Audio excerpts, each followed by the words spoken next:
ओम नमो भगवते वासुदेवाय। देखिए, आज के प्रसंग में राजा दशरथ विलाप करते हुए, बिलखते हुए कौशल्या से बोले कि हे देवी, आज हमारे पाप के फल को भोगने का समय आ गया है। मुझे रह रहकर पिछली एक एक घटना याद आती जा रही है। सरयू का किनारा है, वहां पर श्रवण कुमार के मृत शरीर के पास उसके अंधे माता पिता विलाप कर रहे हैं। उसके बाद राजा दशरथ बोले, हे कल्याणी कौशल्या, जब श्रवण कुमार के माता पिता इकलौते पुत्र श्रवण कुमार के पार्थिव शरीर से लिपट लिपट कर विलाप कर रहे थे, तो उन दोनों वृद्ध, ऊपर से अंधे और उससे भी ऊपर अति कृशकाय, कमजोर व फटे वस्त्रों में अति दीनहीन गरीब बेसहारा वृद्ध दंपति का वह करुण क्रंदन विलाप इतना कष्टदायक था देवी, कि मेरा हृदय विदीर्ण हो रहा था। बस मैं इस विदीर्ण करने वाले, दुख देने वाले दृश्य को, जिसे सुनकर भी, देखकर भी, तो क्या मनुष्य, तो क्या पत्थर भी पिघल सकता था। उस दृश्य को देखकर कोई दुष्ट से दुष्ट राक्षस भी अपनी राक्षसी वृत्ति भूलकर और सामान्य हो सकता था।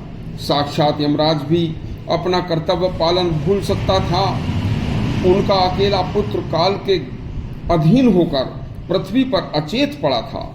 उसके तपस्वी शरीर से मेरे द्वारा मारे गए तीर से रुधिर बह रहा था। शरीर पर लपेटा हुआ चर्म, मृग चर्म भी अस्त व्यस्त था।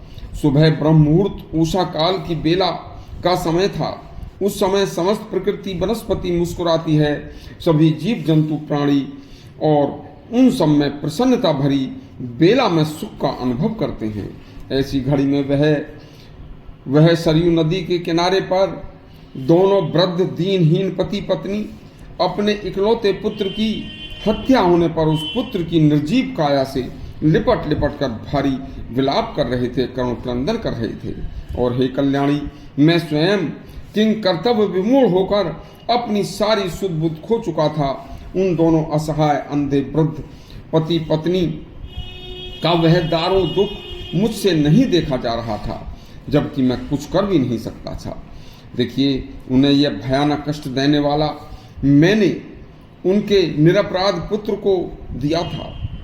हे देवी, जब एक स्वर में श्रवण के माता पिता ने कहा कि बेटा श्रवण, तुम अपने अकर्मण्य माता पिता, जो कि कुछ भी कर नहीं सकते, अन्न संग्रह से रहित हैं, अनाथ हैं, छोड़कर इन्हें क्यों जा रहे हो, क्यों चले गए हो?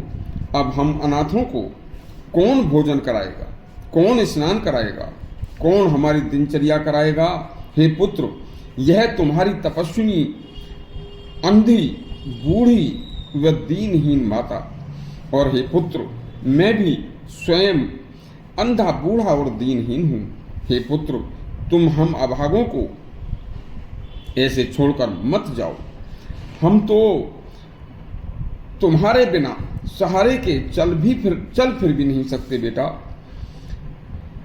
हमारे निष्पाप पुत्र, जिस पाप कर्मा क्षत्रिय ने अकारण ही तुम्हारा वध किया है, तुम मेरे सत्य के प्रभाव से तुम्हें उत्तम गति प्राप्त होगी बेटा। तथा जिसने तुम्हें अकारण ही मारा है, उसकी बुरी गति होगी। उसी समय धर्मज्ञ मुनि कुमार श्रवण अपने पुण्य कर्मों के प्रभाव से दिव्य रूप धारण करके माता पिता के सामने आकर बोला कि हे मेरे इष्ट देव, माता पिता, तुम्हारी सेवा करके मुझे आज बैकुंठ लोक में जो स्थान प्राप्त हुआ है, आप भी शीघ्र ही मेरे पास आओगे। इतना कहकर वह दिव्य रूप गायब हो गया।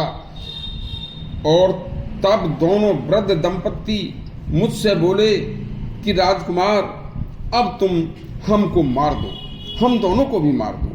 हमें इस समय पुत्रहीन होकर भारी दारुण दुख हो रहा है, और हमें मरते समय तुम्हारे हाथ से कोई कष्ट भी नहीं होगा।